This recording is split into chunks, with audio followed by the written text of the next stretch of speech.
კი მივესალმები, რომ ქართული აპლიკაცია იყოს და ქართველმა იშოვოს ის რაღაცა, რასაც შოულობს რა, მაგრამ ქუთაისიდან რომ მე ბათუმში წავიდე და მგზავრი წავიყვანო, აქედან დამიწერს დაახლოებით 135 ლარს და ბათუმიდან რო აქეთ წამოვიყვანო, დამიწერს 185 ლარს. ყოველთვის მძღოლია დამნაშავე რა.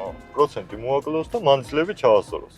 განსხვავოს მთა და ბარი. ნებისმიერ დროს 2 ლარიან და 3 ლარიან შეკვეთის შესრულების დროს 100 ლარიანი ჯარიმა დაგიძერა. ყოველ დღე იმატებსა წავის პასუხი რა შევხედოთ რა გეძლე, გავიწევთ წავი 4 და 17, 3 და 69 და რა ვიცი ეს, მაგრამ ტაქსის ტარიფი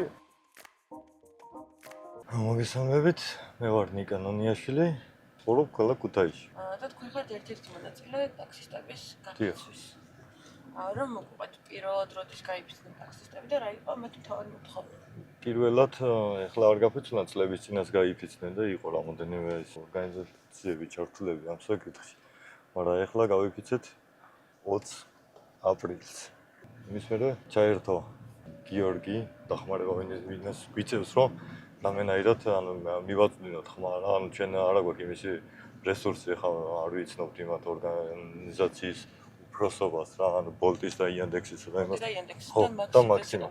კი, მაქსიმუმს კი აქ საქართველოში ოფისები და იანდექსსაც აქვს ოფისები, მაგრამ ეს ოფისები რაც არსებობს, ეგენი მაგ პრობლემებს ვერ აგვარებენ რა, რაღაც პარტნიორები არიან, თვითონ პროცენტზე არიან და შესაბამისად ეგენი მაგ რაღაცებს არ წვითავენ. ის რა მაინტერესებს, აი დაახლოებით რომ თქვათ თანხებთან 10 ლარს რომ ვიხდი ტაქსის მგზავრობაში. რა პროცენტი მიდის მძღოლთან და რა პროცენტი მიდის კომპანიას? 24-დან 26%-მდეა ბოლტის პროცენტი, რა. ანუ თქვენ რო პირობითად 10 ლარს იხდით, 2.54-დან 2.50-მდე მიაქვს ბოლტს, რა. იანდექსიც 17%-ია, რა. მაქსიმს აქვს 10%. და ისა ბრენდირებაზე აქვს კიდე რაღაცა შეღავათები ისის თბილისში 5%-ზე აქვს მე მგონი, რა. მაქსიმს თუ 10%-დან შეუძლია რომ თანამშრომლებიც ყავდეს, ოფისიც ჰქონდეს და ბრენდირებაში და იმაში ფულს არ ახდევიებდეს. ანუ რატო არ შეუძლია ბოლტს მაგალითად, რა? თუ იმას რჩება რაღაცა მოგება პირობითად ვიძახი და აკმაყოფილებს თავის თანამშრომლებს, ბოლტსაც ხო შეუძლია რომ ეს გააკეთოს. რაღაცა როცა ხდება, ვერსად ვერ ვარკვევთ, რა. წერთ მარტო მხოლოდ ონლაინ და გველაპარაკება ჯერ რობოტი და შემდეგ რაღაცები გწერენ, მაგრამ ყოველ შემთხვევაში არანაირ პასუხისმგებლობას არ იღებენ, იმიტომ რომ ყოველთვის მძღოლია დამნაშავე რა. განხილვა როცა მიდის ან ტარიფის არასწორის გამო, ან დაბლოკვის გამო, ან ფასის გადახედვის გამო, ხო, ან ჩვენ ვერაფერს ვერ შევცვლით, ჩვენ ვერაფერს ვერ ვიზოვთ. რაღაცა დაკოპირებული ტექსტები მოდის რა. რომ ან ბოდის გიხდით ამ გამოცდილების გამო, წარმატებულ დღეს გისურვებთ და ვსიო დამთავრდა რა. ანუ გვინდა რომ ხონდეს რა ოფისი რომ მივიდეთ, გავარკვიოთ ჩვენი ის რაღაც პრობლემები რა რაც გექნებათ ზოგადად ბრძოლებს. როგორც შევამჩნიეთ, თბილისში უფრო მაღალი ტარიფებია. კი, ანუ ყველა ქალაქში სხვადასხვა ტარიფია, ნახეთ. თბილისში უფრო მაღალი ტარიფია, იმაში ბათუმში კიდე შედარებით ნაკლები, თბილისთან შედარებით ქუთაისში მე ბათუმზე უფრო ნაკლები. ანუ ეხლა ქუთაისიდან რომ მე ბათუმში წავიდე და მგზავრი წავიყვანო, აქედან დამიწერს დაახლოებით 135 ლარს. და ბათუმიდან რო აქეთ წამოვიყვანო, დამიწერს 185 ლარს. ან ჯერ მაგაშია ცდომილება რა, მეც იმე დაბლოკილი ვარ იმიდან ბოლტიდან მაგის გამო. პრეტენზია მქონდა იმასთან დაკავშირებით, რომ ძირითადად მუშაობდი ქუთაისის აეროპორტიდან, რა. და ყველა მანძილზე რო დავაკვირდი 40 კილომეტრი მქონდა სხვაობა. ანუ გზავრს ახდევიებენ რეალურად 92 კილომეტრის საფასურს. ანუ რაც აქვს ტარიფი 90 თეთრი აქვს თუ ლარი აქვს თუ 50 კაპიკი აქვს, მაგას არ აქვს მნიშვნელობა, ხო? და ჩვენ რეალურად გავდივართ 130 კილომეტრს, რა.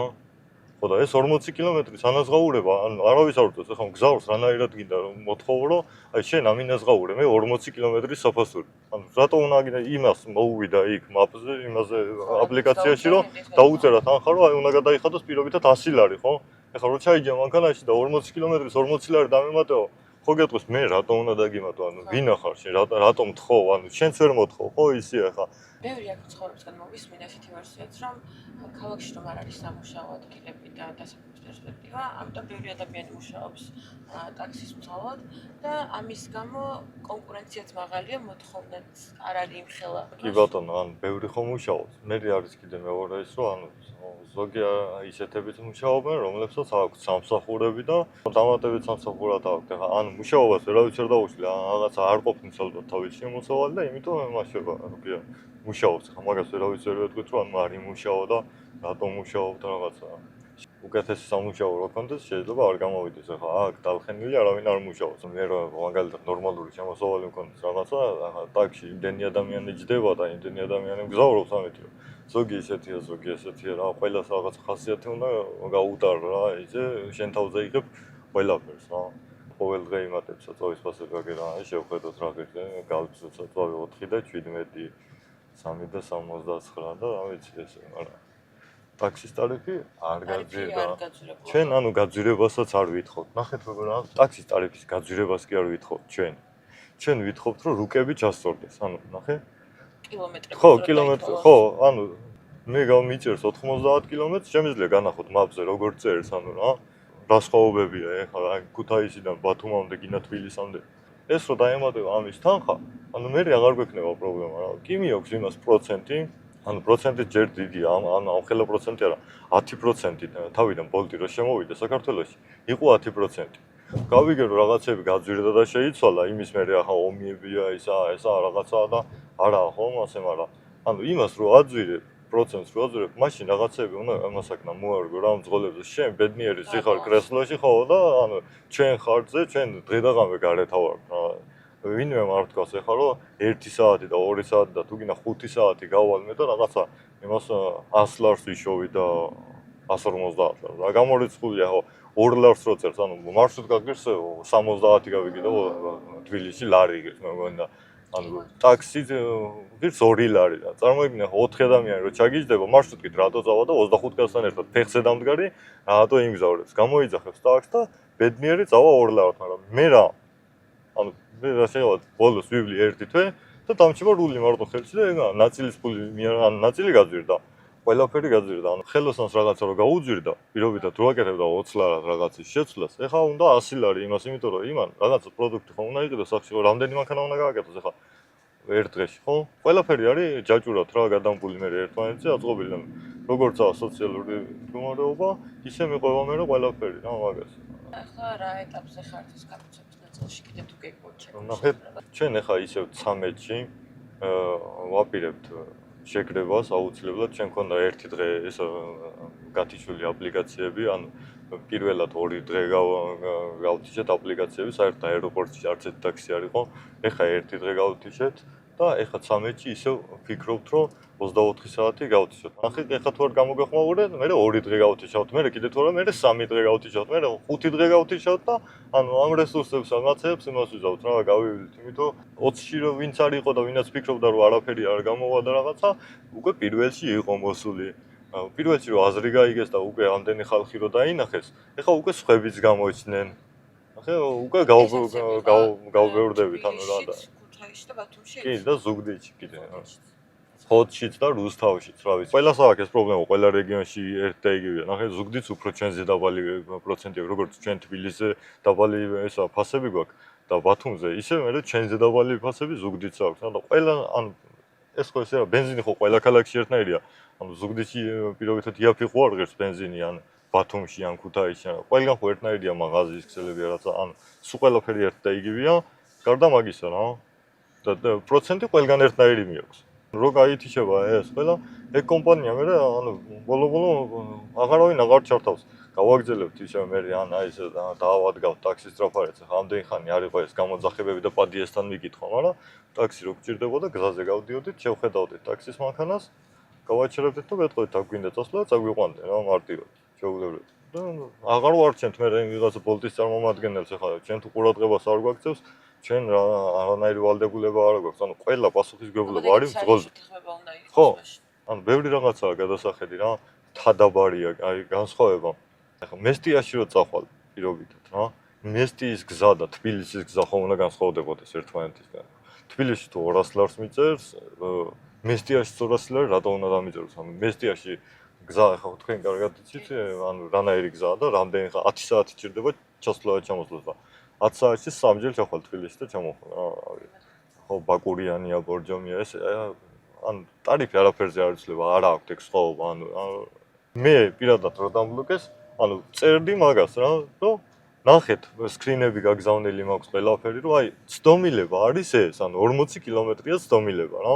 ანუ მაგი რომ მივწერა რომ ჩაასწორეთ ეს რა, რომ ტყუილა ნუ გვატარებთ ანუ რა ჩვენ ხარჯზე ნუ ხართ ბედნიერები რა ანუ იყავი ბედნიერი ვიღაც ბედნიერებას მე კი არავის არ უშვილ და კარგად ყოფნას მე მინდა რომ ყველა კარგად იყოს ანუ რა მაგრამ შენც იფიქრე ჩემზე რომ მეც ვიყო რა კარგად რომ ხვალე ისევ გიმუშაო რაღაცა ჩემიდან ისევ პროცენტი წაიღო რაღაცა ხო ანუ დღეს რომ მე მომუშავებ შენ 24 საათი და 30 საათი და 40 საათი და ხვალე ვეღარ დამყავს მანქანა და 5 ლარი არ მაქვს ჯიბეში ხომ უნდა იფიქრო ის 800 ლარი გაქვს ნაშოვნი რომ იქნება ამას რაღაცა ჭირდება ანუ ყოველდღე მუშაობაც არა ან ნახე ყოველდღე რომ 24 საათი გარეთ ახლა რომ ელოდები რომ აი იქნება რაღაცა შეკვეთა ავიღო და გავაკეთო და ვერაფერს ვერ აკეთებ ანუ შენ ფსიქოლოგიაც ხო იღლებ ანუ მეორე დღეს ხო გინდა გზავრთ ნორმალურად მოემსახურო რაღაცა წესრიგი გქონდეს და ამას არაფერს არ ითვალისწინებენ ისინი რა მე მახსოვს მცდელობები ქართული აპლიკაციები რო შეიქმნა ტაქსებისთვის მაგრამ მგონი არც ერთმა არ იმუშავა წარმოდგენაში არ იმუშავა და რატო არ იმუშავებს იცი? რატო არ იმუშავა მეც ეს კითხვა ნახე როგორი რაღაცაა იცი ქართული აპლიკაცია ხო შეიქმნა ანუ ეხლა ჩემთვის რა მნიშვნელობა აქვს მე ერთი მნიშვნელობა ის აქვს რომ კი მივესალმები რომ ქართული აპლიკაცია იყოს და ქართველმა იშოვოს ის რაღაცა რასაც ჩოულობს რა მაგრამ შენ რომ კომპანიას მიხსნი მე საქართველოში და იგივე პირობით მიხსნი რაც ბოლცსა და იანდექსსა და მაქსიმს აქვს აი ჩემთვის რა მნიშვნელობა აქვს მაქსიმზე ვიმუშავებ იანდექსზე ვიმუშავებ ხო რაშზე ვიმუშავებ თუ იმაზე რა ქვია ანუ რა კომპანია ექნება სახელი აპლიკაციას მაგას ჩემთვის რა მნიშვნელობა აქვს ანუ თუ ისე 25% უნდა გადავიხადო ისევ არ უნდა გამისწორო თადაბარი ან უნდა ჩამისწორო მაპზე ანუ მაგას რა მნიშვნელობა აქვს რა ხო ან თუ შეიქმნება ისეთი კომპანია რომ ჩვენ რა პირობებიც გვაქვს რომ იმ პირობებით გააკეთოს ეს და ისე ანუ შეგვეკითხონ ძღოლებს რა პრობლემებია რა არის ანუ რა არის კარგი და რა არის გლახა ოღონდ ისე კი არა დღეს გახსნას ახლა და ხო აგე ამე ხა ეს 10%-ად გავაკეთებ როგორც ბოლტმა როქნა პირობიდან მე 10%-ად შემოვალ რა და ხვალე მე უკვე 15 და 20 მოითხოვოს რა მაგას კი არა ანუ რა პირობებზეც შევთანხმდებით ისე და იყოს მირჩენია ქართველის იყოს რეკლამა და ესიც ანუ გაუკეთდება როგორც ამას გაუკეთდა რეკლამა და ეს ბრენდირებები და ისინია რა ხო ისე გაუკეთდება იმ ქართულ კომპანიასაც ახლა ჩვენ ვაპირებდით სააღდგომოდ გაფიცვას ანუ აღდგომამდე მაგრამ ხო ვიცით ქრისტიანები ვართ მართლმადიდებელი ხალხი ვართ და ყველას ახლა უმეტესობას ჭირდებოდა ტაქსი აღდგომის დღეებში რომ ზოგი სასოფლაოზეა ზოგი ბაზარშია ზოგი რაღაცაა წასვლელი და არ შევზღუდეთ მაგის გამო და არ დავიწყეთ თორე ძალიან დიდი დარტყმა იქნებოდა დამიჯერეთ ბოლტისთვისაც იანდექსთვისაც მაშინაც შეგვიძლია ამისი გაკეთება და მერეც შეგვიძლია და რა ვიცი ყოველ დღე შეგვიძლია ამისი გაკეთება როგორც ქუთაისობას არ გავიფიცეთ ანუ პირველში გავიფიცეთ მაგრამ გავჩერდით იმიტომ რომ ორმაისობა ტაქსები დაჭირდებათ ხალხს რაღაცა და ჩვენ ვფიქრობთ ხალხზე ხო ანუ არ გვინდა რომ საზოგადოებას სიმღერა ჩვენ გვინდა რომ კომპანიის ყურამდე მივიდეს ეს ყველაფერი რომ გამოგვეხმაურონ ესაა ჩვენი დამოკიდებულება და მიდგომა თორე ჩვენ ვიღაც ისინი არა ვართ რომ აი გინდა თუ არა ხალხს პრობლემა შეუქმნათ ან ხალხს თავისი პრობლემებიც ეყოფათ და ჩვენ აღარ დავემატებით და ესაა სოლიდარობას თუ გამოიჩენენ და დაგვიდგებიან ამაში გვერდში ხო იქნება ძალიან კარგი ეს ნორმალურად ჩვენ ხო არ ვითხოვთ რაღაცა განსაკუთრებულსა და იმას რომ აი ეხლა შენ მიდი და 20 ლარი გამიხადე 1 კილომეტრი ტარიფი არ გვინდა რა იყოს ის რაც არის ოღონ პროცენტი მოაკელე რა რომ ნორმალურად მივიდე პროცენტი მოაკლოს და მანძილები ჩაასწოროს განსხვავოს მთა და ბარი რომ მთაში სიარული სხვანაირია და ღამე დღე და ღამე კიდე ანუ პიკი საათებია რა პიკი საათში გამოხვალ ჭავჭავაძეზე პარკიდან ჭავჭავაძეზე რო ჩამოხვიდე დაგიწევს 2 ლარს აქ შეიძლება იდგე 15 წუთი 20 წუთი რა ხო და 20 წუთში 2 ლარიდან კიდე პროცენტს აიღებს 50-ს და ის ბენზინი არ გეყოფა რო ჩამოიყვანო ჭავჭავაძეზე მგზავრი რა ძების приват შევაჩნდეთ რაღაც პრობლემებია და ეს რამდენად ხელს გიშლით მუშაობაში ძებით რა თქმა უნდა ხა არის ხო ან ნახე გზა არის რაღაცას დაკეტილი და იმ მიმართულებით ვერ მივიდიოთ რავი იძახიან რემონტია მაგრამ წლებია რომ რემონტია და რაღაცები კეთდება და ვერ შევდივართ იმ ქუჩებზე და ანუ მაპი მაინც ისე გვიჩვენს რა იქიდან და ამას ანუ დროული რეაგირება რო არ აქვს შესაბამისად გვიწევს მე 1 თვე 2 თვე 5 თვე 1 წელი სხვა მარშრუტი სიარული რა და იქ მაპზე არ იცლება ამ დროს არაფერი რა იუყურებთ აგერ რა მდგომარეობაშია გზები და აქედან გამომდინარე ხო არის დისკომფორტი იმიტომ რომ ზიანდება მანქანა ჭისთავებია რაღაცებია ცუდად ამოძეული წაწეული ამას ყველაფერს ხარჯი აქვს ეხას მოტრია ისა რა ვიცი და ეს ხარჯები მე საბოლოო ჯამში ისევ ჩვენ გვაწვევა კისერზე მძღოლებს რა დაზიანებული მანქანით რაღაც ხო ვერ გაივლი, ანუ შენ თავსაც საფრთხეში, ჯერ შენ თავს ვერ ჩაიგდებ საფრთხეში და მე სხვას რას ერჩი კიდე, ანუ გზავრს რას ერჩი, ანუ კიდევ ერთი რამ რაც გაძვირდა, გარდა საწვავის არის ჯარიმები, რომელიც ფაქტობრივად გავორმაგდა როგორც მახსოვს. კი ბატონო, გზავრის აყვანისა ჩასმის დროს შეიძლება ნებისმიერ დროს 2 ლარიან და 3 ლარიან შეკვეთის შესრულების დროს 100 ლარიანი ჯარიმა დაგიწერა. ანუ 100 ლარიანი ჯარიმას რო დაგიწერ, რამდენი შეკვეთა უნდა შეასრულოს 3 ლარად, რომ აი 100 ლარი გადაიხადო ჯერ. და მე იმ შეკვეთებში რითი ხარ დაზღვეული, რომ ანუ მანამ 100 ლარს ამოიღებ. რომ ჯარიმი კიდე ახალი არ ხო, ახალი არ დაგიწეროს რა, ანუ და ეხაცა გუშინ შევიტანე ჯარიმები, მასე მგზავრი ბათუმში წავიყვანე და თანხას იმას ვიზავო, გამოვიტანო და მანამ ის მივიდა და ბანკიდან თანხა გამოიტანა, 100 ლარიანი ჯარიმა დამიწერეს. წავიყვანე ბათუმში 135 ლარად, გზავრი 37 ლარი პროცენტი წაიღო ბოლტმა და 100 ლარიანი ჯარიმა დამიწერეს. აი რაზე წავედი ბათუმში? რა იყო ჩემი მოგება ბათუმის სანახავად ჩავედი, იქით ვალი დავიდი, რომ იქიდან უკან წამოსულიყო. ანუ არ გითვალისწინებენ, რაღაცა უნდა კონდეს გათვალისწინება. პატრულის და ისიც რო გიყურებს, რომ შენ ტაქსი გაქვს, მithumetes აპლიკაცია გაქვს გაკრული, რაღაცა ტრაფარეტი გაქვს, რაღაცა. რო იცის, რომ ანუ შენ არ გაჩერდები იქ 5 წუთზე მეტია, ხო? ანუ მაგას უნდა ითვალისწინებენ, რომ აი მგზავრს ელოდები რაღაცა, ყვილ რატო გავჩერდები ახლა. ახლა მგზავრს რო უთხრა, რომ აი მე შენი გულისთვის 100 ლარიანი ჯარიმა დამიწერეს, ის გეტყვის, ახლა მე რა ვქნა, აი შენ 100 ლარიანი ჯარიმა რო დაგიწერეს, მე რა ვქნა. ტელეფონზეც ახლა როცა სარგებლობ აპლიკაციით ხშირად გიწევს რა ტელეფონთან კომუნიკაცია, როცა მუშაობ, იმიტომ რომ შეკვეთა რაღაცა ხო მაპია გადაწიო, გამოწიო, ნახო სად მიდიხარ. მაგის გულისთვის მიწერ ჯარიმას, ხო? ანუ სხვანაირად ვერ მუშაობ.